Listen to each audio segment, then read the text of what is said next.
So are you going? Well, I clicked to start streaming.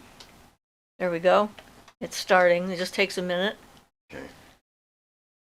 Apparently it took 9 seconds for it to actually start. This time I got a nice notification. Cool. Awesome. Apparently it took 9 seconds for it to actually. I hear you. Good. I'm glad I'm coming through.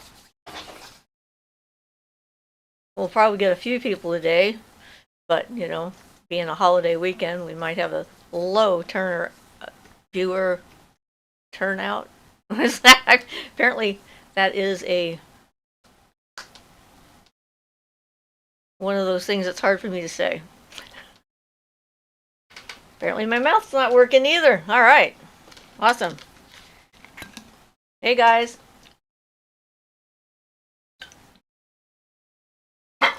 So we got 4 people so far. Come on and say hi. I'm all bundled up because even though the heat's been on for a couple hours, it's still cold out here. We're getting the chill. Like winter chill. Josiah. Hi, Josiah. Well, considering it's snow in Coos Bay, which is a rarity. Yeah. We actually had some snow on the ground. Which is very unusual. It was a very light dusting. The hail was much more impressive last night. Philippa, hello, I'm first in. Well, not quite, but pretty close. So, welcome, Philippa. The order in which you guys arrive, I cannot see. And not. Well, someone else did say hello first that I got, so who knows? Maybe you were here first and your wires got crossed. Are you both? Well, cold at the moment. Yeah, good otherwise. Yeah, other than that, we're doing pretty well. Went over to my daughter's house yesterday evening for dinner, and she gave me this new sweater right here. She knows I like warm, cozy things, so I got that. So that was kind of fun, but I had to add an extra layer on to try and keep myself warm because it's still pretty chilly out here in the temple. Jonathan says, hi, everyone. Hi, Jonathan. Oh, so, you know, holidays are a busy time for a lot of people. So I figured, yeah, I'll do a video next week. I didn't get it done. We were having a few computer glitches when I came out here to do it on Thursday, and then I decided it was a sign, so I dealt with other things. You know, life. That's the way it goes. Yep. Sometimes. But yeah, we don't get much snow here in where we live, so it's always a surprise when we get it. We didn't get much. We had just a slight dusting on the grass this morning, but 20 miles from us, they got a pretty good inland. Both Coquille and Myrtle Point got quite a bit. Philippa says, I'm not first even. I'm trying to multitask unsuccessfully, I might add, as I keep hitting the wrong keys. Focus! Focus, focus! So how are you all doing? I mean, depending on where you are, what were you up to this past week and stuff? And let me in on some good stuff. And I'm thinking we should have turned the heater on like a couple hours before we did. Yeah, I did it 2.5 hours before the show, at least. So Well, I think it was 11:30, so 12:30, 1:30. Yeah, 2.5 hours. Well, it's a little heater. So. It is. It's a small heater. Philippa says to hi to Jonathan. Yeah, so. So nobody primed you with any questions on the thing? No, I checked all my various sources, and there's no current questions at the moment that are being asked. So I can't just launch into the thing. Although somebody on the site actually had I guess what they called a bad fae bothering their child and was asking for help. Jonathan says, Ian, it's been way too long since I've seen your beautiful face. Oh, you're going to see his beautiful face. I'm dressed for, like, I can't see it. Well, it takes a minute. There's a delay. Sorry. Apparently quite a delay. There you are, see? Okay. Sorry, that's about the best I can do right now. I'm Not exactly dressed for being on camera. All right, there you saw his beautiful face. That's funny. It's So, funny to watch you laugh. do you on feel comfortable with this, giving me a cameo? Apparently he did, and you did. Susanna says, hi everyone, I hope you are having a wonderful day. Hi Susanna, welcome to our show. Silver Soul Fox says, my first time catching live chat. I'm very excited. I really enjoy learning from you guys. Well, welcome. We always like to have new people dropping in. Keeps things interesting for us. Jonathan says, hi, Philippa. Josiah says, England has been very boring. COVID restrictions are back in action, so I'm enjoying the comfort of my dog and four walls. Yeah, so here as well. And yeah, apparently a lot of people had plans for the holidays and didn't make it there because of the current, yeah, the Omicron variant, because a lot of flights were canceled. So I feel sorry for those guys. But I'm just as happy to stay home. Jonathan says, thank you, Ian. Violet says, hello, I was on time but struggled to find you. Well, you are here now, so yay. And we're only 6 minutes in, so it didn't take you too long. How are you all doing up there? You're up in Portland area, so I guess you probably got more snow. I'm expecting that Portland got a fair bit of snow yesterday. So you can let us know how the snow is up there when you get to the point where you can hear me talking. But hey. Yep, welcome. Jonathan says, should anyone bother with Crowley at all? Well, the short answer is yes, my opinion. There's a few points of disagreement that I have with Crowley as far as his philosophy and stuff goes. One of the things he pushes, and that some of the authors like Lon Duquette buy into, is that all the beings and things are inside you. And I disagree with that. That when you do the Goetta and such, you're just evoking these beings from some part of your subconscious. And I don't buy that, but it is good. Well, if you want to learn standard Western Hermetic magics, Crowley is about the best for studying that. So I'd say highly recommend it. A lot of his stuff came through basically what they would call channeling nowadays. And he got a lot of input, and he got a lot of rituals, and he got some rituals that actually work well from his channeling of the what he decided were the Great White Brotherhood or the Masters or whatever. Yeah, I'd say Crowley's stuff is really valuable, but you have to be cautious, because not because of any blinds or anything puts in the books, like you may have heard, but because his reputation, and anybody hears the name Crowley, they're going to think you're a Satanist, no matter how you feel about it. And then his workings, I think he didn't see as clearly as Barden, but he definitely had contact with some beings that gave him rituals and things that you can do from his books that actually work.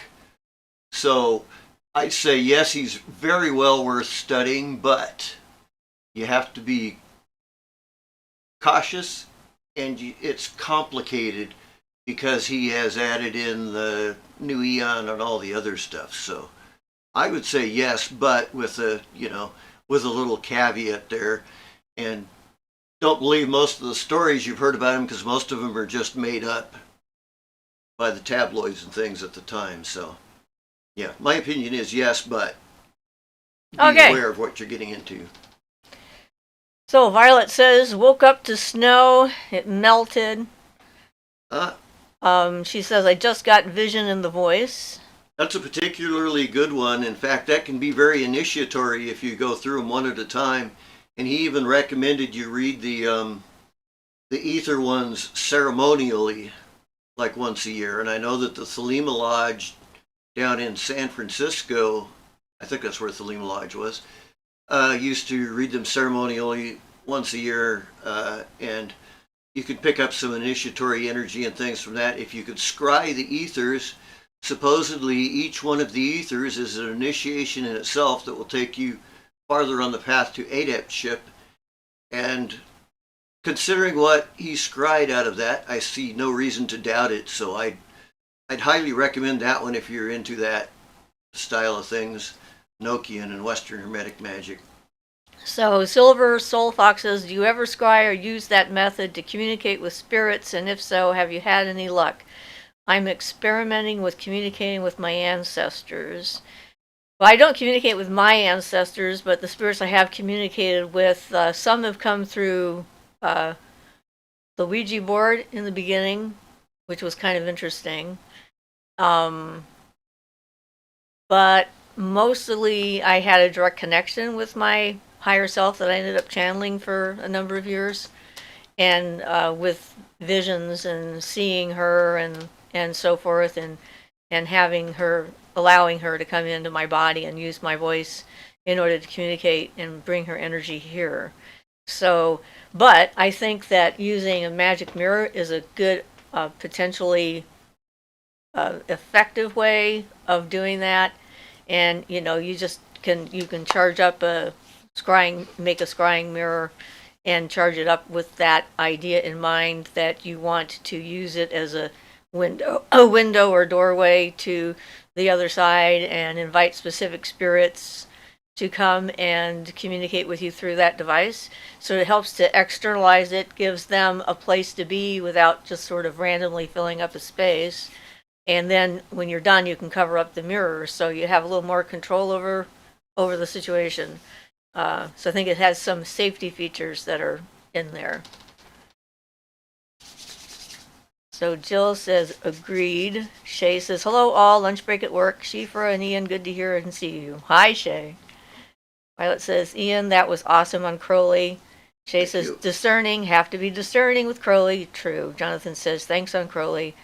Lavender Maga says, why do so many deities reach out during spiritual awakening? Well, when you're actually going through a spiritual awakening, you sort of become like a beacon on the other side, so you're easier to see. They can tell, and that you're awakening inside of you and so forth. And by virtue of you suddenly becoming more visible, you also become more interesting, because they're not interested in people who they can't interact with in any event, in any way whatsoever, in general. So that is, in my view, the reason. Yeah. So Jonathan says, hi Shay, discerning is a good word. I'm looking forward to Siofra doing a video on discernment. I thought I had done one, but maybe I need to do another. Silver Soul says, yes, thank you so much. Violet says, can I do that scry suggestion with the crystal ball too? Well, sure, you can use the crystal ball, because you can cover that up too. Crystal balls, any type of black obsidian mirror, or they used black mirrors a lot. Black glass. Yeah. You can make your own black glass mirrors just by painting the back of the glass on a basic frame that you can pick up in any store. And then you put it back in the frame, with the paint side down, so you're not going to smudge it. Yeah, and put some fluid condenser on it if you have any of that available, or boil up some chamomile. And use chamomile tea works as a strong chamomile. Right, it works as a substitute for the full condenser. It helps make things easier to charge. Basically, it picks up the energy you put into it and stores it better than some substances. So Eddie Adams says, was binge watching your videos last night. They've got so much interesting information. I'm glad to catch you live. Well, welcome, Eddie, to our live section. We try to do this once a week. And this way people can sort of fine-tune the subjects that they're interested in, and I can get ideas for making other videos and so forth from some of our conversations, which is always interesting to me. But yeah, I've been at this for a while, so... And Jonathan says, hi, Eddie, welcome to the best channel on YouTube. Well, thank you, Jonathan. I appreciate the confidence. I understand that we're very different from a lot of other channels, but since I've never really gotten into the channels, I had no idea. I just did what seemed like a good idea to me, so. Well, sometimes that's what works best anyway. Yeah. You know, you fill a niche that isn't out there being filled by a lot of people. So Philippa says, and people wonder why I don't like to drink chamomile tea. Are you afraid people are going to use you to scry? I also do not like chamomile tea. It actually makes my stomach hurt, which is the opposite effect it's supposed to theoretically have. So it's interesting. Although it makes a good eye wash for conjunctivitis and stuff like that. So Lavender Maga says, how do you protect yourself from astral parasites?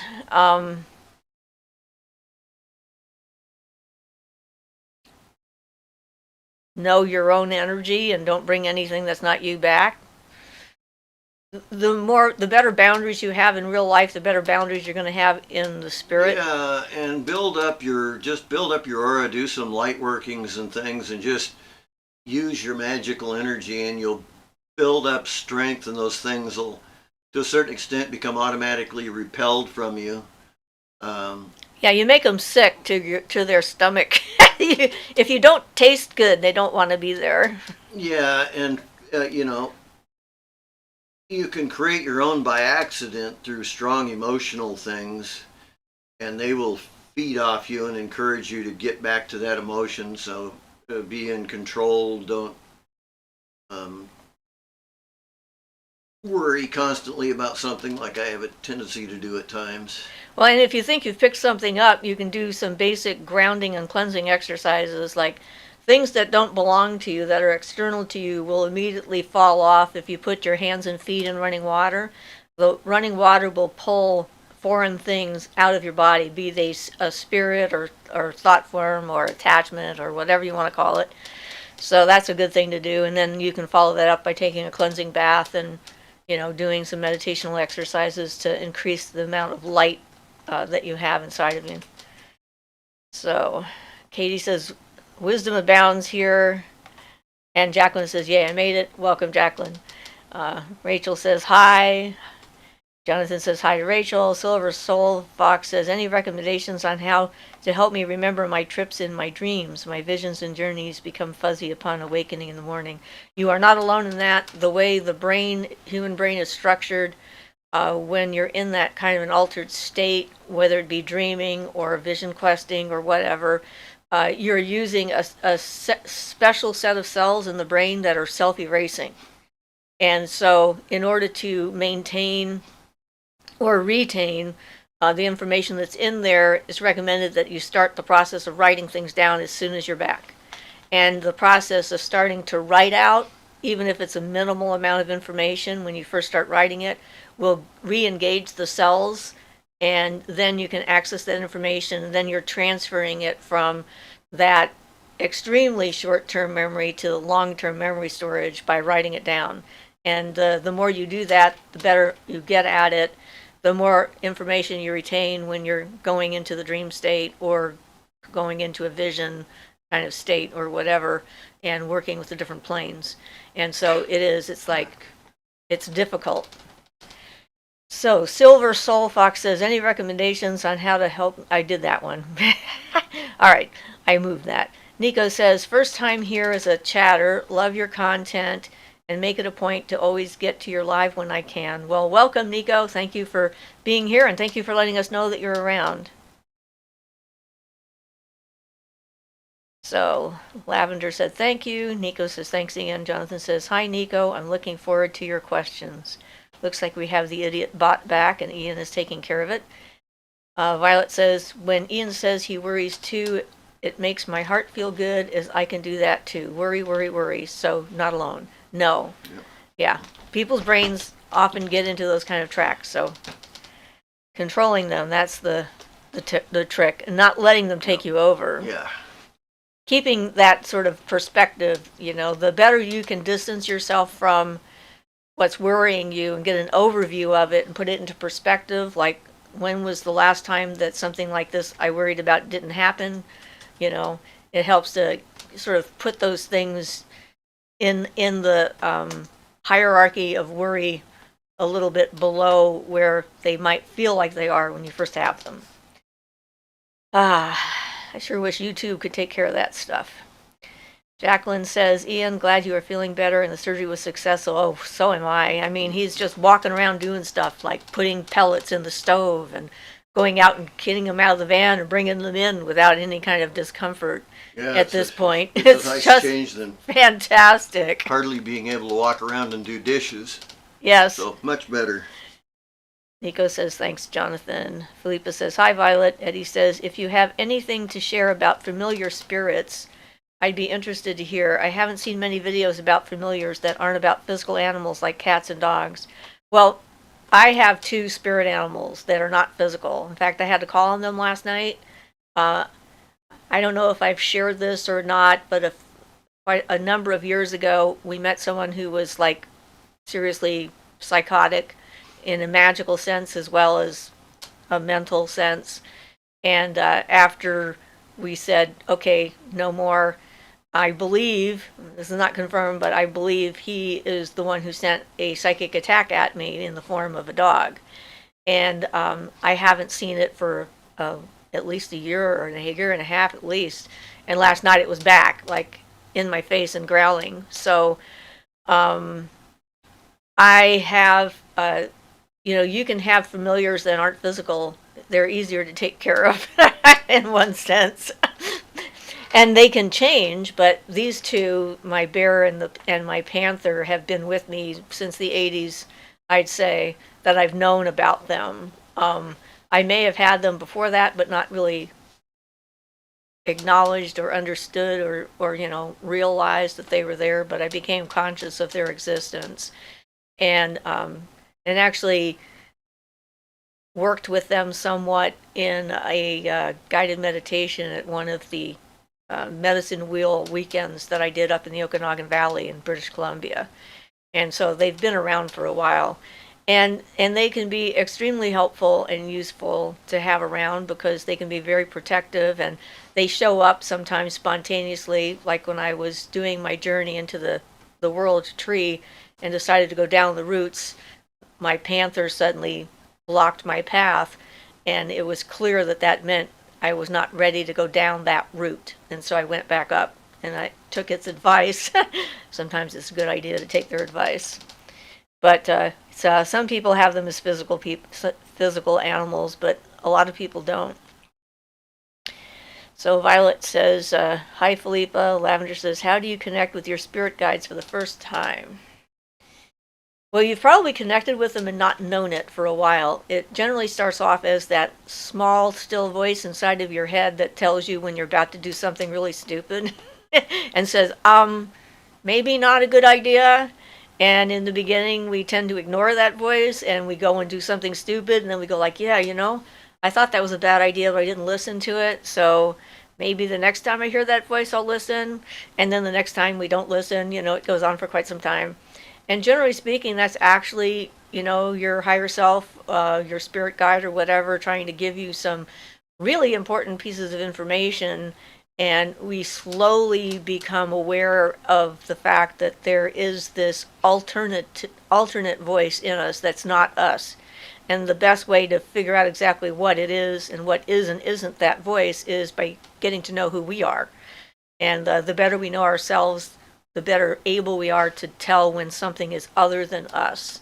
So, they're always trying to communicate with us in essence, and most of the time we're just not open to hearing what they have to say.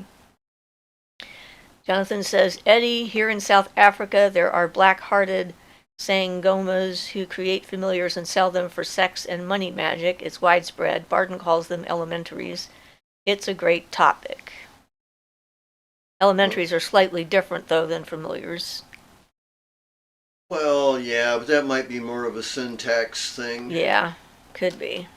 In this case. Yeah. Yeah. I don't really have anything to add to that. But anyway, language is and yeah. The way it is. So Soul Fox says, I would like information on spirit guide communication as well. Eddie says, very interesting, Jonathan. I second the spirit guide information. Shay Shay says, my higher self has a very droll sense of humor and will crack me up with their observations. Yes. And I believe you often call them your committee. Jacqueline says, I just got Barden's first book. Yay. Awesome. Good information in that book. Very worthwhile. I found it so interesting that I knew all that information before I ever met Ian, or read Barden for that matter.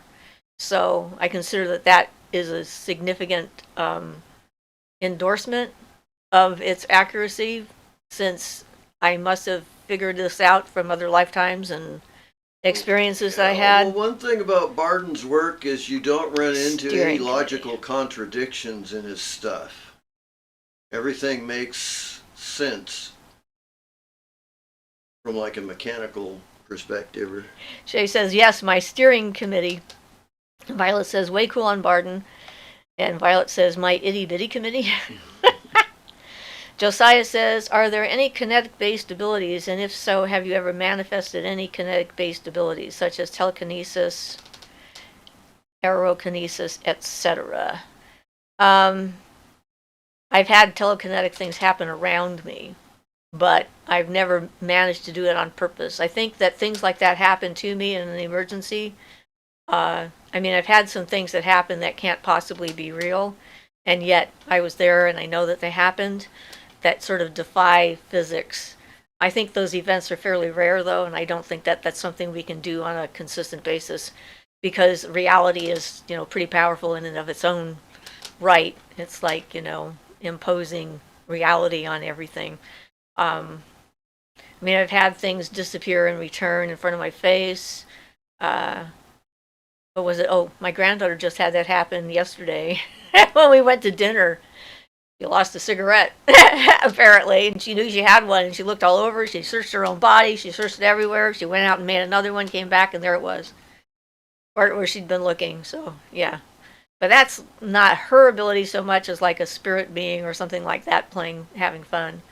So I think, I don't know that I've done one of my own.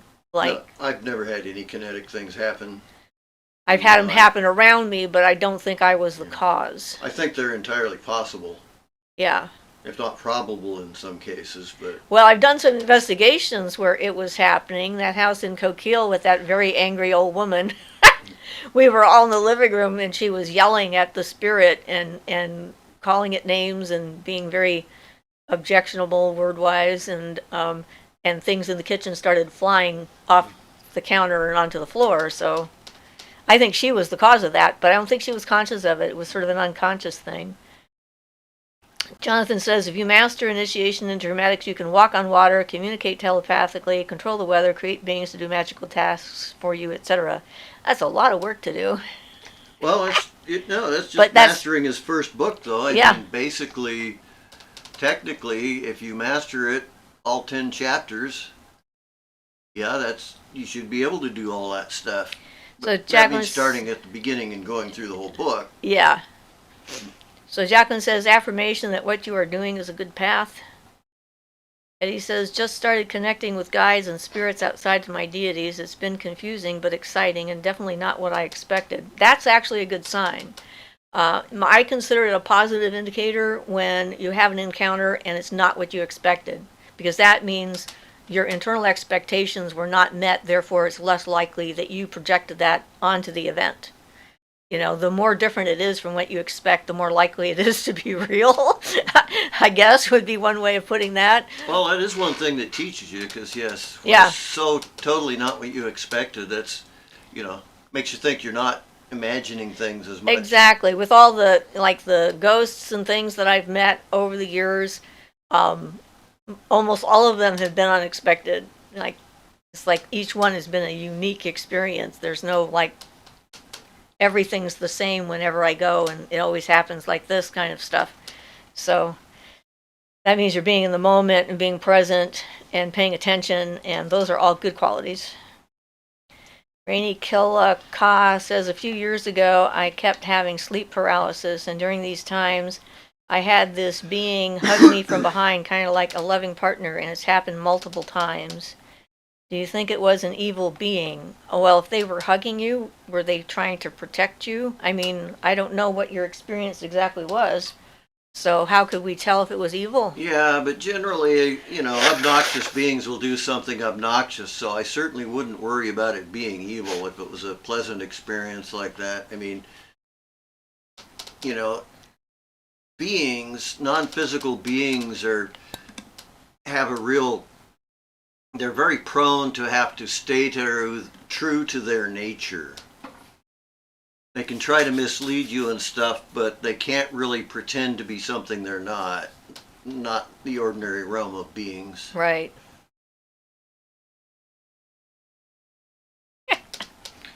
Shay say your granddaughter's higher self wants her to quit smoking. I agree. So do I. Yep, so do we. And she says she wants to, but it's just not the right time. I'm like, whatever. So, Philippa says, way to go with Bard and Jacqueline. Katie says, had kinetic impossibilities happen while doing multi-hands craniosacral therapy in the ocean water. Good. It's always good to have people who have experiences. I mean, the stuff that like I said, I've had impossible things happen around me and to me, but I don't think I was the cause. What I'm saying. Not that they can't happen.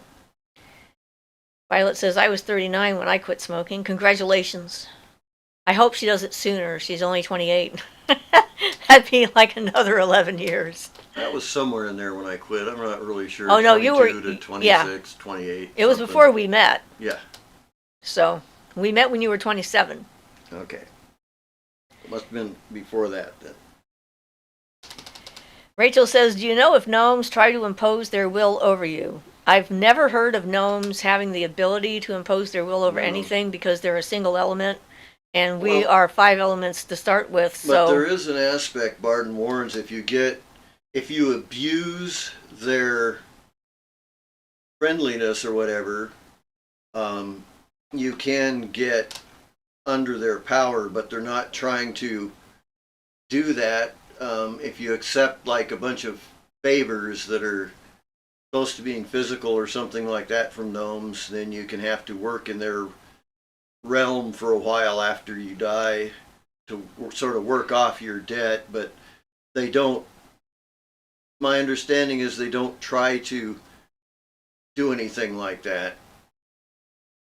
Well, if you're very powerful, if you have a powerful will of your own, they wouldn't be able to anyway. Yeah, well, Barden mentions not using them for avaricious purposes. You mean like finding gold buried in the ground, which would be what they would be? He's talking like sexual stuff. Oh, okay. Avarice. Okay, avarice is also money, so. Well. That's what I thought when I heard that. Well, maybe that too, but the idea is you can learn from them, but if you try to get a real favor, like try to get one materialized down to bring you gold or something, if you succeed, you'll probably end up working for them after you're dead for a while before you can go back to your own development. But they don't really, they don't have that as a goal. So Rainy Killa says, I loved the hugs actually because at the time I was very lonely, but I was too scared that the affection came at a price, so I would ask it to leave. It was very reluctant to do so. Bye, Shay. Bye, Shay. Well, I'm sorry that you had that experience where you were afraid to accept that kind of comfort from the universe. Generally speaking, when something happens like that spontaneously, there's not a price. It's just a freely given comfort. It could have been your higher self. It could have been, some other energy that was there. I had a tree hug me and comfort me, and it was amazing. So, yeah. But it left, so that means it wasn't evil. Because if it was evil, it wouldn't do what you said. So, Jonathan says, bye to Shay. Rainy Kill says, also, so it's Killa. Rainy Killa Ka. Okay. But you can just call me Rainy. All right, that makes it easier for me. Josiah says, can energy sensing show itself as physical sensations? Because I have attempted countless times and it feels like a warm electrical feeling from what I'm trying to sense, and sometimes get images as well. I, at this point, have been starting to sense things as physical sensations in my body. It's not always the case, but yes, clairvoyant abilities can manifest as physical sensations. Yeah, and I have an energy that comes up that feels like carbonated energy flowing up through my neck and throat area and into my ears, and it makes a tinkling sound. So it has lots of physical effects. It doesn't get real dominant until I'm ill or something like that. And I'm getting a lot of clear smell aliens, clear aliens. In fact, last night after that thing suddenly appeared in front of my face with its teeth and whatnot happened, then all of a sudden the fairies were in my room, and the lavender smell, the really strong one, like somebody just opened up a bottle of essential oil under my nose. It was very powerful and also calming. And so I took it as that they were just trying to comfort me from what had just happened. It wasn't scary to me because I'm like, what? Excuse me, this is rude. But it was a surprise, like I said, because it's been a long time. So I have to reinstitute that little thing I put on my outside of my shield, I guess, because I have not been doing my nightly casting of late because I've been busy doing other things. So anyway, whoops, I went the wrong way. Violet says, some of the stuff you have said resonates so much and helps so much, like how beings cannot stray too far from what they really are, evoking them to the space provided. Free Spirit says, hi Siofra, my ex-husband just passed on and my daughter is in deep grief. She wants to know if there is any way she can communicate with him things that were unsaid since they were not in touch much. So what I say to anyone who has lost a loved one, someone, especially when they haven't been able to express what they wanted to say before it happened, writing things out is a really useful method for doing that.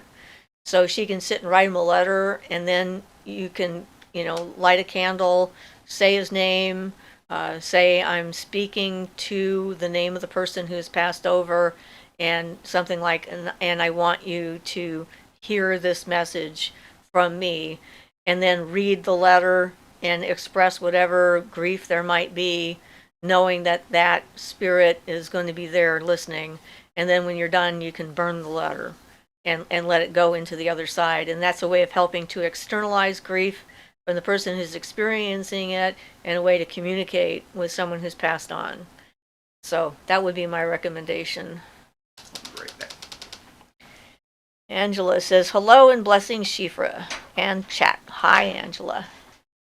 Violet says, etc., etc. I like how Ian had a different perspective from Crowley and Lon on how beings are separate, not necessarily a part of us. I love different thoughts on this. So do I, and I always thought that was probably I guess a human conceit to think that everything that we experience in the universe is somehow our own projection and a part of our own subconscious, like nothing else can exist without us. I think there were things here before we came along, so But yeah. Lavender says, how do you make spiritual awakening less painful and lonely? I don't know that you can.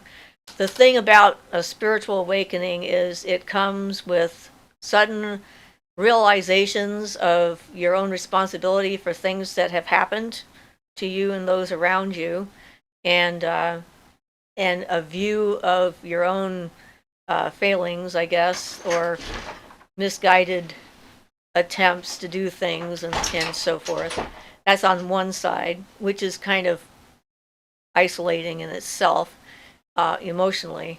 But then it also comes with the side effect that if you actually become more awake and more aware of that in yourself, then you're going to see it in others and see the lack of it in others.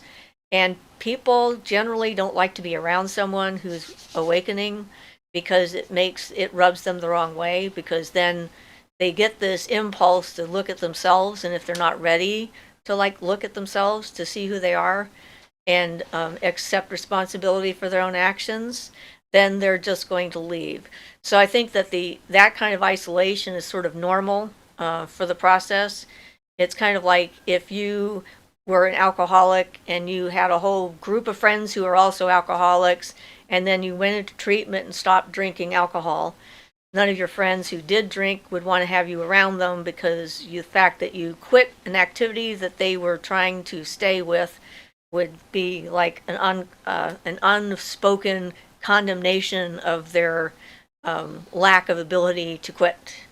So if you understand what I mean by that. And until people are ready, they're not interested in doing that. So Angela says hi to Violet, and Philip says, I once rolled a cigarette, drove 30 minutes. When I got to my destination, I looked at the cigarette in between my fingers and realized I'd not even light it. Then I knew it was a habit, not addiction. Okay, good. Always good to be able to get rid of things that don't serve you. And, we've got this body to take care of, and we're responsible for what we do to it and what we put in it and how we treat it and everything else. So if we want to stay around long enough to become awakened, we have to take good care of the thing we've got as a vessel in the first place. So Philippa says, could have been Cosmic Cuddles. Sorry, had to get that in there. Sounds like a good name for a kitty. I like Cosmic Cuddles, and Ian says that sounds like a good name for a kitty. I do too. I think that's a great name for a cat. Rainey says, I wish I could thank whatever it was, to be honest. It really helped, even though it was short-lived. Well, you can just say that out loud, and, you can make an offering. You can, tell it to a stone and put it outside under a tree and just say, I just want to thank the universe and the earth and all the spirits that are in it that attempted to help me during a really rough time. I'm sorry I wasn't as open to receiving it as I might have been, but I now understand and value your attempt to help. It's never a bad time to say thank you, I think. Free Spirit says, thank you. You're welcome. Violet says, ha, I just love you, Siofra, how beings were here before we were. Well, they were. Josiah says, is there a way to magically help me change my personality? I have social anxiety and meditation helps, but I've been looking into magical journeys that may give me a new life lesson, such as Barden's work. Changing a personality is a slow process because it's sort of, it's not something you can't really write a blueprint and say, this is the person I want to be, and then slap it on you. You can say, this is the kind of person I want to be, but then you have to work towards it. Yeah. And that's the same thing in Barden's work. If you actually succeed in going through it, you will have a change of your personality. And he does what he calls the two magic mirrors, black and white, where you put all your characteristics, good and bad, and lay them out, then assign them to the elements, which element they fit, and then work on converting them into a positive aspect. So, yeah, that's what his book is if you go through it and don't just try to pick out just the magical practices and things, but if you really work through it. So that would be my recommendation. Change is hard. Yeah. Change is hard. It just takes time. There's no easy path to get to change. It doesn't, there's no magic spell you can do to just go, poof, I'm now better and nothing will bother me again.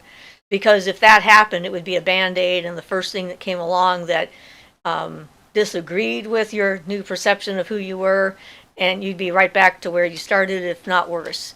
So change is slow, progress is slow, but that doesn't mean it's not happening. Yeah, and sometimes it can be traumatic, and you just have to let it come up and go through that to get out of you. Yeah, that's one of the reasons why it's good to have a combination of things. I mean, there's nothing wrong with going to see a therapist if you have childhood trauma or, complex PTSD or whatever. No, nothing wrong with being on medication. If your brain chemistry is off and you're having anxiety or confusion or worry or panic or depression or a host of other things that medication might be able to assist in. And sometimes people can go through the therapy and clear all that out and then not need the medication. Sometimes it's just a matter of how the body is put together that they happen to be in habit. And it's not like it means that you've done something wrong or you're a lesser evolved person or anything. This is just genetics. They're everywhere. And each one of us has to figure out how to deal with the pluses as well as the minuses of whatever body we happen to inhabit when we find ourselves awake in one. So be kind to yourself. That would be the best advice. And try not to rush it, and change your focus. Look at the things that are working better instead of focusing on the things that aren't working well. Because sometimes that shift, that little shift can actually lead to a lot of real positive changes and so forth. So Violet says, I'm busy laminating pictures and listening and have the laptop close by. Jacqueline says, I had my first shamanic experience, participated in a healing ritual for a friend who was having surgery. Cool. Good. Philippa says, just sorting my laundry. Siofra, please can you tell me who takes the odd socks? Well, there's this thing about hangers, and you always have more hangers than you need, and then your socks are always disappearing, so maybe there's a connection. Somebody actually did a science fiction book about hangers and bicycles, and they were becoming sentient and whatnot. Okay. Who knows? I don't know where they end up, but I guess there's this thing they can get sucked into the inside of the washing machine, but they just do that. It's true. So Nico says, at Josiah, I found TikTok is a great resource. Caution advised for misinformation. I was the same way as well.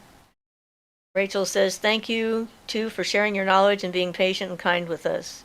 Well, we're all in this together. And, somebody once told me a story where, so everybody's walking up the same mountain, but we're all walking up different paths. And so when someone gets close to you, it makes no sense for you to throw rocks at them because they're on a different path. Because you're still on your own path and you're still making progress. So I guess that's part of it. Philippa says, Eddie says, my best advice, Josiah, be the change you want to see. Philippa says, Josiah, check out the Wim Hof method. Technically not magic, but pretty darn close. It works wonders for anxiety in general and has turned my life around 100%. Yeah, so there are techniques and tools and things out there to investigate. And remember that not everything works for everyone. Everyone is different. And if it doesn't work for you, it doesn't mean that there's something wrong with the method. It just means it doesn't fit your personality and your needs. One thing I'd recommend you investigate a little bit is check out Eckhart Tolle's stuff and see what you think, because it's an interesting, totally different take. I believe he's enlightened in the sense that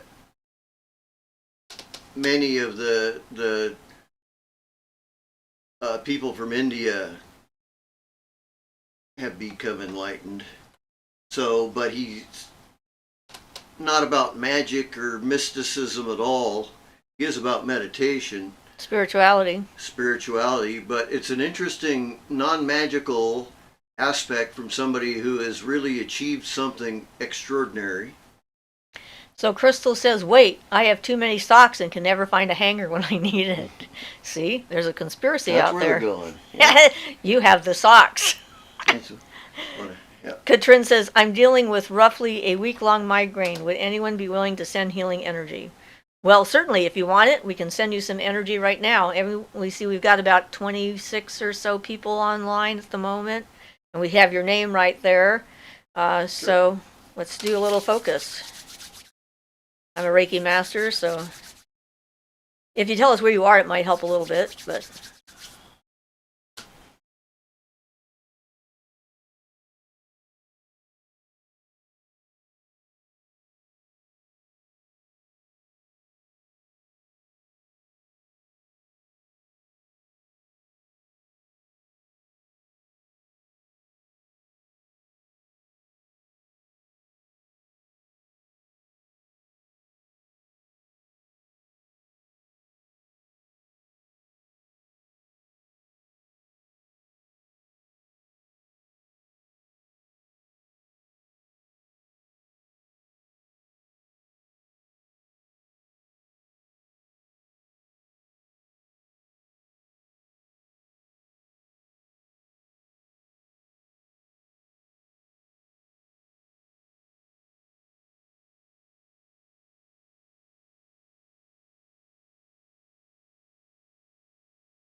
Okay. Hopefully that helps a little bit. I know about migraines. I've had them myself. And you might want to try doing the healing chant for yourself. That can help. I've got a video on the healing chant so you can learn it. Josiah says, Eddie says, I'd love to know more about you personally perceive different entities. Do they appear to you or are they more of a physical feeling or emotion other than yourself? It depends. I see them physically. I feel them emotionally. I know myself well enough to know my own energy. So when I feel something that's not me, I know it's not me. I sometimes hear them.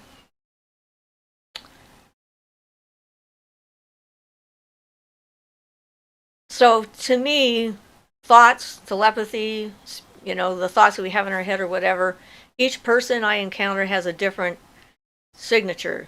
I often describe it as a smell, a texture. There's this, I can tell the difference between other people's thoughts and my thoughts, and a lot of times I can identify who the thoughts belong to by the energy signature that they bring with them. So spirits and spirit guides and beings that I encounter out in the world are similar in that sense that they have an other signature that says other than often human or what kind of spirit they are. When I was a kid, I often saw angels and fairies in the woods. I saw angels in the church that I was raised in. They would be up in the rafters, and I would see them there and couldn't understand why everybody in the church was so unhappy, because how could they be unhappy with these beautiful bright lights that were above? And I think that's when I started to realize people were very disconnected from all of that.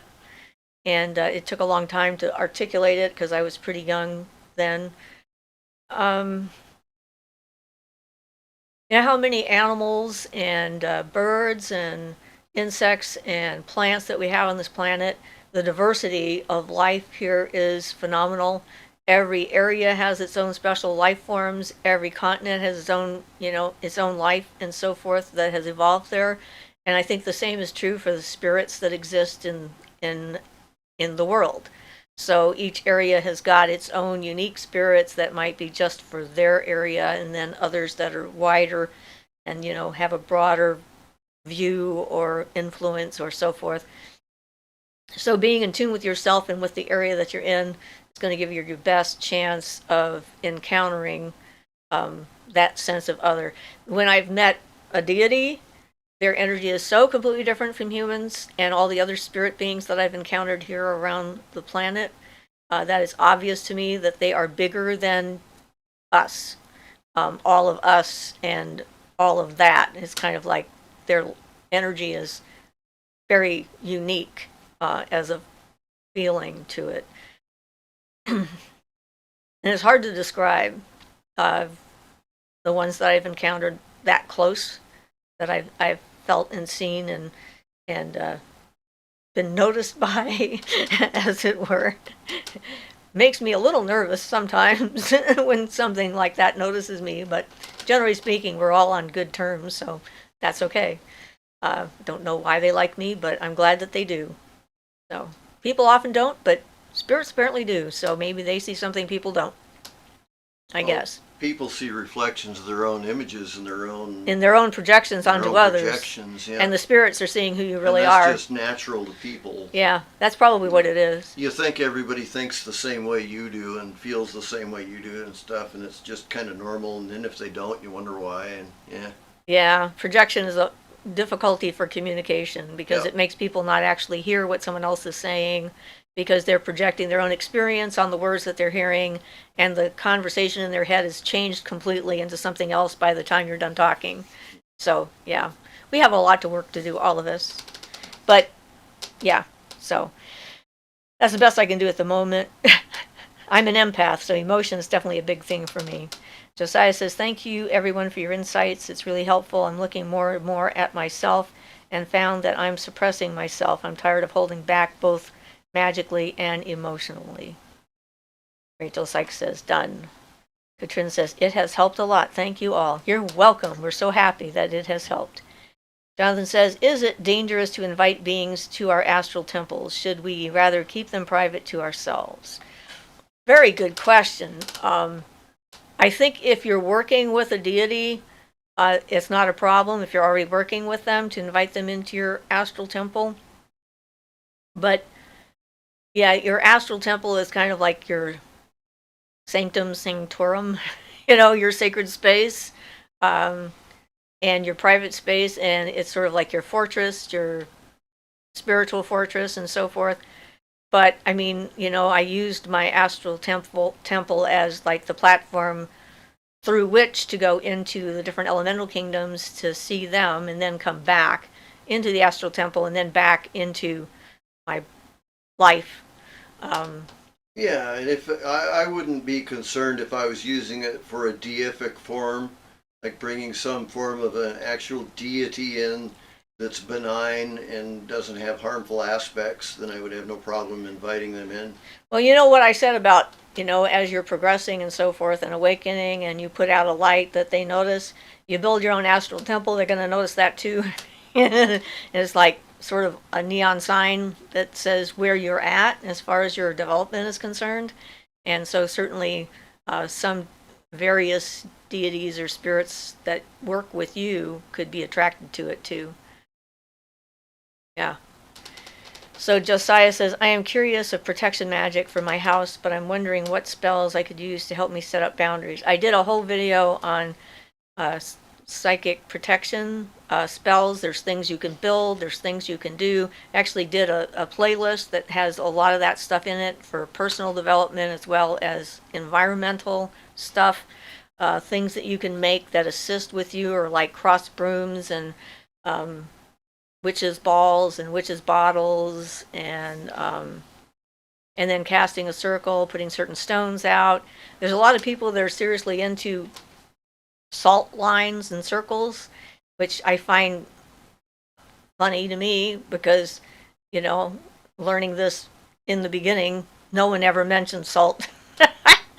We never used salt to cast anything. If it's turned into a thing nowadays, then the intention will make it maybe work. Flowers or something like that to delineate a circle if you're outside or something like that. But it's a magical barrier. And the whole salt thing I'm pretty sure got started with Supernatural, the TV show. They made that quite popular. And although salt is an earth element and it's protective and grounding and purifying, it's a mess to clean up. And you have to think things through if you're going to use salt as a house protection, because you put it around your house, then at some point it's going to spread to the rest of your house and you're going to have to vacuum and broom a lot. So, think it through as far as the ideas that are out there. But yeah, I like using stones. We have stones in the corners of our house, inside as well as outside, out in the yard. Outside stuff you can do your house is like, planting rosemary and sage, lavender. Those kinds of plants are really good. Rosemary helps to protect a home, and if someone attacks you magically, will often wilt and die, which I had happen to my rosemary plant once, and I have a new one that's growing in the same place and flourishing quite well. So it's like if you have traditions that are familiar to you that are for that kind of thing, you can use them. Yeah, there's like a whole range of potential things to do. You can carry a stone in your pocket. You can have a medicine pouch. You can wear stones to protect your energy from other people, like my tiger eye that I wear most of the time.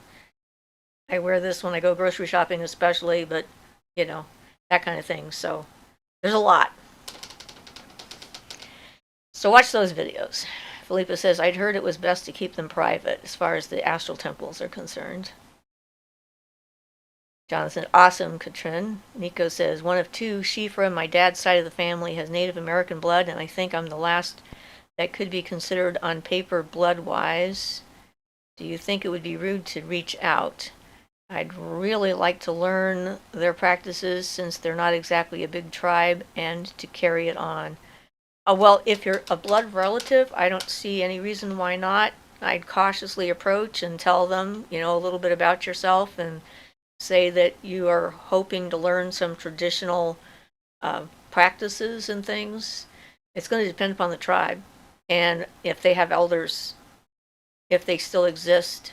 So, anytime you're approaching someone for learning, it's always best to try and be as respectful as possible when you're making your request. And sometimes they're received very well and sometimes they're not, so there's no way to guarantee that. Depends all on the individual talk to. Angela says, spirits like me better than the living do most of the time. Same here. Definitely. I figure since the world thinks I'm okay, it doesn't matter what the people think because they don't know me as well as everything else does. So Lavender says, how can you protect your energy as an empath at work or in crowds? What you wear on your body can help. And exercise, energy exercises, learning how to shield. That's the reason I put the tree meditation out there because that really helps, especially for empaths, but for anybody really. Get a handle on your energy field and learn how to shield and ground and center yourself. And then I use some basic stones as bracelets when I go out, as well as what I wear around my neck. So black tourmaline, black spinel are good for blocking energy. Black obsidian is good for absorbing negative energy. Amethyst is good for, in general, just because it helps to keep your energy higher. Selenite is good for bringing light in, but it's hard to find in a bead form because it's such a soft mineral and it's fragile when it comes to that. It's only a 2 on the Mohs hardness scale. Kyanite is a good one to have to help bring positive energy in. And then, when you're done shopping and going out in people, and if you feel like you've accumulated a bunch of stuff, taking a Epsom salt bath with whatever else, any essential oils that you think might help you or whatever, and visualize any excess energy from other people that doesn't belong to you going into the bath water, and really visualize it when you pull that plug that it's all going down the drain and leaving you entirely. And you just keep practicing that and you get better at it each time. Yeah, you can do that when you wash your hands also. Just let water pull it out of you because water is magnetic and will pull stuff out, especially if it's colder. So yeah, and if you're at work, if you're feeling overwhelmed, go to the bathroom and wash your hands. Yeah, that's what Barton recommends to do on a daily basis, is to wash your hands and pull it out. Cleanse yourself that way. Angela says, my matron has an astral altar in my inner world. It depends how comfortable you are with said entity and have worked with them a long time and truly know them. It's like inviting a friend to your house. Really, pretty much, yeah. Yeah, sounds right to me.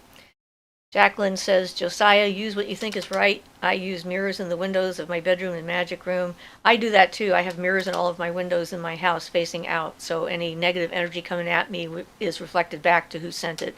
And I charge them up for that specific purpose when I put them in, to go to the sender, send back to the sender. So I'm not worried that I'm randomly going to knock somebody's socks off somewhere else who happens to be in line with negative energy that someone else sent me.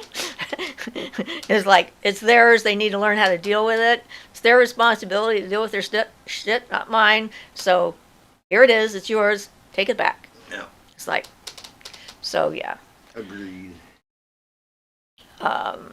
Jonathan says, thanks, Siofra, Ian, and Phil. Angela says, salt circles were mentioned in the Hocus Pocus movie to protect the kids from the witches. Salt water I use for cleansing. I use crystals and cleansing more in cleansing rituals. Well, I couldn't watch Hocus Pocus because it made me so mad in the beginning. So thank you for letting me know that it was in there. But, salt, water together is a really good tool for a lot of things. The cup transformation cup exercises uses salt and water together, and then getting rid of negative stuff inside of yourself and transforming it into something you want to have and bringing it back in. So Philippa says, Josiah, please don't hold yourself back emotionally. Eventually it will make you physically ill in addition to affecting your mental health. Nico says, thank you, you're welcome. John says, Siofra, Ian, is there anything which you guys have magical questions about, or are you at a stage where you don't need more insight to do the things you would want to do? You want to start with that, or you want me to start? Why don't you start with that? Because I'm Well, thinking. There are lots of magical things I don't know, but I know what I need to do and how I need to change myself to get there, to get those answers from direct experience. So, no, I'm not looking for answers as such. I'm just looking to develop, and then I'll know the answers to those things I want to know when I reach that stage. So, yeah, at this age, not looking around for a path anymore, just trying to make it as far as I can on it. If that answers that. Yeah, and for me, it's like I'm just living my magical existence by being here, um, and communicating with the universe on a regular basis. So we have like this kind of back and forth thing going. And so if there's something I need to know, the universe finds a way to give it to me. If there's something that I need to do, the universe shows me, and then I decide if I'm going to do it or not. I don't have as many questions as I did in the beginning about how things work and so forth, because I've been doing it for so long, and I understand how it works and why it works that way, and I think that's great that I've come to that realization of how it works, but it's just a matter of continuing to do it. And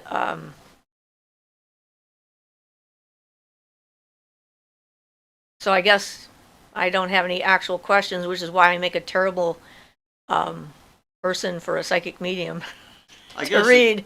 I guess it kind of depends on how you want to interpret that. I mean, I do go and read through different new books, new tantric stuff, back with Arthur Avalon and stuff.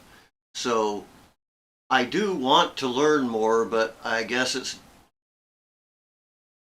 not about specific issues so much as it is just generally how people develop themselves and work with that and stuff. So yeah, so I still desire to learn a lot. I always loved learning, and I always have. There's always more to learn. There's no doubt about it. Keeping an open mind is the most important part of this whole path, really, when it comes to it. You never fully arrive anywhere. You're always in transit. And so, it's like, even if I can't think of any questions I might have right now, I'm always curious about everything around me. And I have a genuine like of people, although I don't know why in some cases, because some of them don't deserve my like. I just like people. I mean, I like finding out more about them and their histories and their culture and their perceptions of things and so forth. I just find that fascinating and interesting and engaging, and learn things by being in someone else's perspective, and try to stay open-minded about stuff. But then I'm also well-defined, and I know what isn't okay for me and what I won't participate in and what I won't do. So it's difficult to be pushed. Yeah. Okay, so Louise says, what are your thoughts on the horned god? It's sort of a general term for all of the different deities that are fertility gods in general. There's one right on the wall behind you, though you can't see his horns from the image. Yeah. That would be Cernunnos back there. Although they call him Hern. Hern wasn't actually a god, so I renamed him Cernunnos, who was the actual god. Not the hunter who got lost in the woods, but, And so Jonathan says, thanks, Angela. Angela says, no problem, Jonathan.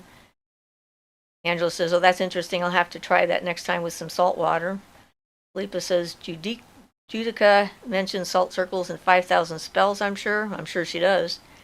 Violet says, I came at the path late at age 61, and because of that lateness, I follow less of the rules and dogma and just putter around and be a sponge because I'm moving so much slower now. It's never too late to start on the path, and who knows what'll happen the next time you're around. Jonathan says, Siofra, Ian, perfect answer, thank you. You're at the stage where you know what to do and how to do it, so now it's just an issue of doing it. Awesome. Good. That's what he got out of that. That's awesome. Sometimes I'm not sure if I'm actually explaining myself. Katrine says, opinions on black tourmaline? Yeah, I think I mentioned it earlier. Black tourmaline is really good for blocking and negative energy and negative entities. So I recommend wearing it for sure if you're going to go into a group of random strangers that you've never met before. Because, yeah.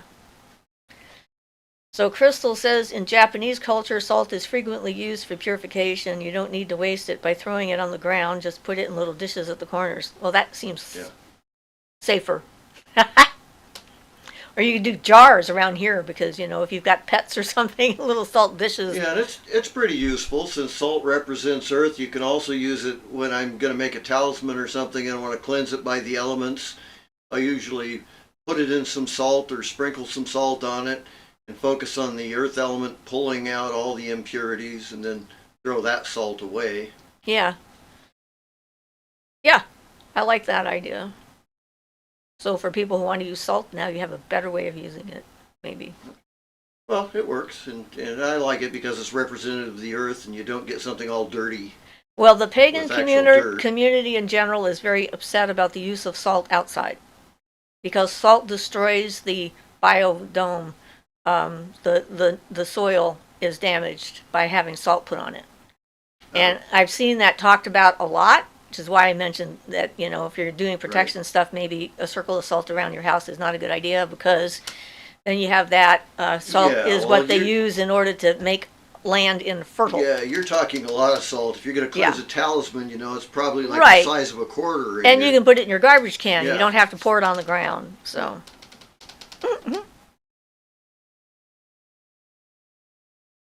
So Crystal said, Jonathan says, hi, chat. Has everyone hit like and subscribe yet? Angela says, salt is good for healing spells, too. I like to put it in ritual baths and healing baths. I use it a lot for that. I like Epsom salts because it really helps with my muscle soreness and stuff like that, and it's already a form of salt. It dissolves really readily in water. Lavender says, any advice for young practitioners?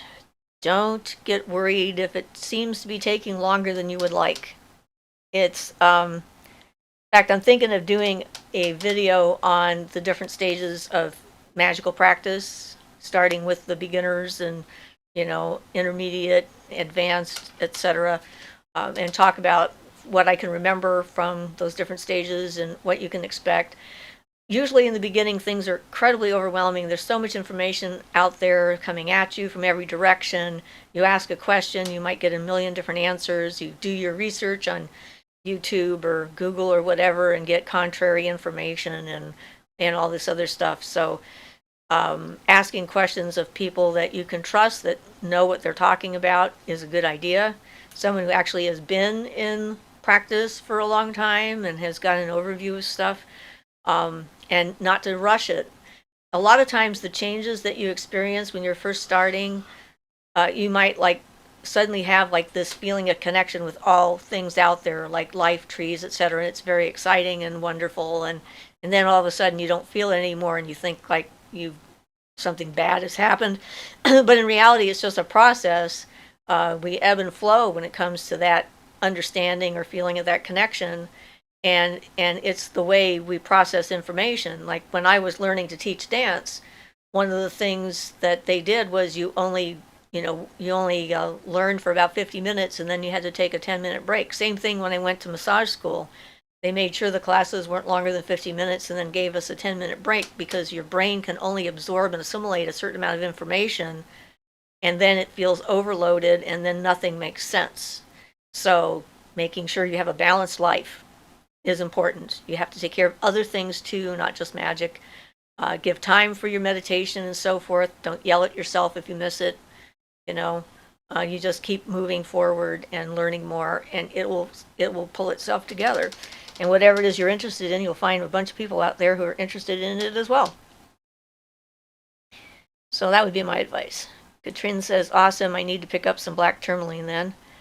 Angela says, if I want to do an outside protection circle, I draw it with my wand in the dirt. Yeah. Yeah, I'm going to add a little something to that there's, my preference would be drawing it with my wand rather than using salt because I don't think that salt really naturally adds anything. It's something you can charge up and put energy in as you make the circle, but if you're good at making a circle and putting the energy in, yeah, you don't need it. The most important thing is, the drawing, the energy associated with that. The creating of the container Yeah. within which you can raise energy and send it. And salt is just more To something you places. can look at. It reminds you, I guess, if you need to be reminded of the circle. But yeah. So Louise says that Jonathan, yes. Josiah says, how do you find the whole black, gray, and white magic perception that some people go by, and would you ever work with deities with darker connotations such as death or destruction deities? I work with Kali, so I guess that would be an answer to that question. Destruction and death is a part of life. Without it, there would be no room for new life to grow. There'd be no room for anything. I mean, in order for this to exist, things have to give up their life force to feed it or make room for new things. And so I try not to get into these differentiations. I did that latest video on black versus white that you can watch and see what some of my thoughts are on that. But it's like life is a series of processes. Creation is violent in nature. If you look at our universe, the exploding stars are the reason why we have a planet in the first place. So yeah, a lot of the things, the dark things, are useful, like the symbolism of Kali. A lot of the things, she has a necklace of heads around her, a garland of heads around her neck, and that is to indicate that destructive principle can be used to get rid of all those bad things we human people have. I mean, to a certain extent, you need that. If you've got some bad character traits or things you need to get rid of, that destructive principle can be applied to help with that. It's more it's a breaking, I would probably prefer the term a breaking down principle. You can dissolve things you don't need, emotions you don't want, potentially. So you're using the negative for a constructive purpose. Sorry, didn't mean to go off subject there. No, that's fine. So Angela says, my advice for a starting practitioner, you don't have to rush and don't judge deities or entities by their myths or what people say. If you feel drawn to work with someone, see how it feels. Absolutely. Katrin says, the coven I used to be a part of decades ago used to use a clear plastic tube filled with a mixture of salt, oils, herbs, and crystals. I saw somebody who advertised a fast individual circle by filling up a hula hoop with salt inside, and then you put it over yourself and stand in it, and there you go. So that makes sense. Well, it's not too far off. I mean, Barton says an emergency, and if you need it for, if you need to make a circle around yourself, you could even use like a large barrel hoop or something, which makes me think of the hula hoop. But yeah, that type of thing, but they're all aids for your imagination and memory.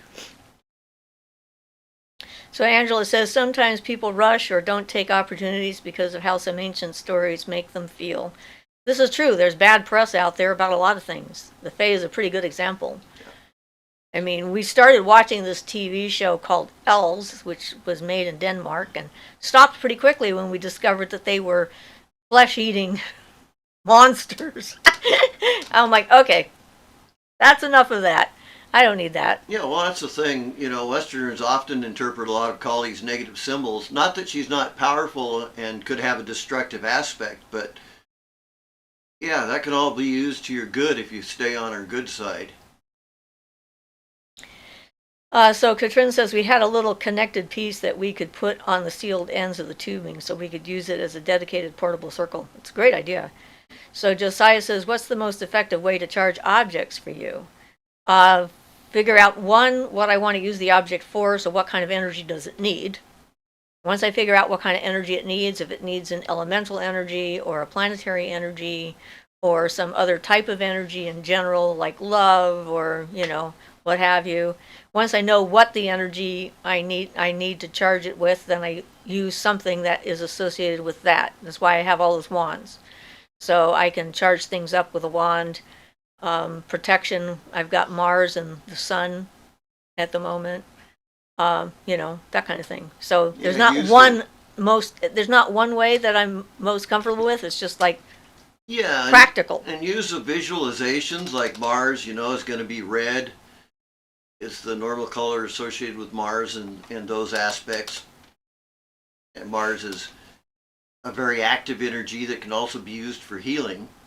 Is an aspect people don't think of. They always think of the warrior aspect of Mars, but it's also protective, and it's got all that iron, so it might help with blood flow. well, yeah, and that's one of those things. It's all the healing was also part of the soldiers. Well, right, they needed to know how to heal themselves so they could keep on fighting. Yeah, so it's a good healing force too. Yeah. So Philippa says that put me in mind of throwing salt over your shoulder to hit the devil in the eye if you spill it in the kitchen. I could never remember which shoulder. I think it's the left shoulder, but I'm not sure either. I didn't know that was why you throw it over your shoulder, hit the devil in the eye. Well, I mean, you say bless you when you sneeze, because when you sneeze, apparently you open up your entire body to the possibility of being inhabited by the Satan. And I was talking to my granddaughter about this the other day. I remember when I was a kid, if we went by a cemetery, we were supposed to hold our breath. Mother would warn us the cemetery was coming. So you wouldn't breathe in an evil spirit? So you wouldn't breathe in any ghosts or devils or whatever might be in the cemetery. So yeah, you took a deep breath before you got to that, and then you held your breath to the end. And apparently Ashley was told by my daughter to hold her breath in a tunnel. And so you hold your breath before you get to a tunnel. At the other end, you let your breath out, and then you can make a wish. And I don't remember telling her that, so I'm not sure where that one comes from, but who knows. Jonathan says it was the left shoulder. That's what I thought. Nico says, can a spiritual awakening draw nature towards you? My house is the go-to place for cats, and I had my first house mouse this year. I got him in a trap, but I made sure to release him alive. Well, yeah, I'm sure that kind of stuff can definitely make you more noticed.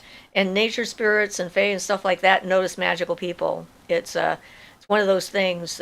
We have a historic relationship, even if it's been forgotten by most of us, with the nature spirits.